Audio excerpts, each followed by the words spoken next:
Pa, mi smo danas imali izbornu konferenciju Socijalističke partije Srbije u Beogradu. Ja sam se povukao sa mesta predsjednika gradske organizacije zbog izbora na funkciju zamenika predsjednika Socijalističke partije Srbije. To je politički dogovor koji smo imali u rukovodstvu. Na današnji dan ja sam zaista ponosan na našu organizaciju partije koja je bez ikakve dileme najbolji deo Socijalističke partije Srbije, je najsnažniji, najmoćniji deo. Predložio sam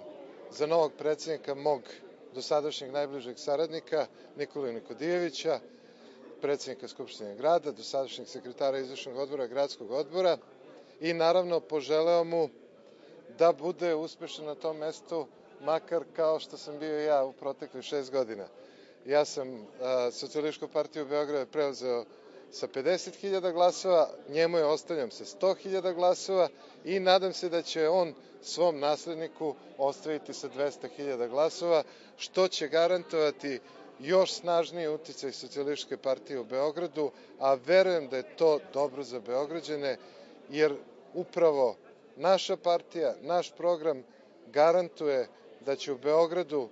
biti nastavljena podrška pre svega socijalno najugroženijim kategorijama stanovništva, svima onima kojima je pomoć potrebna, jer vraćam se na ono sa čim smo išli na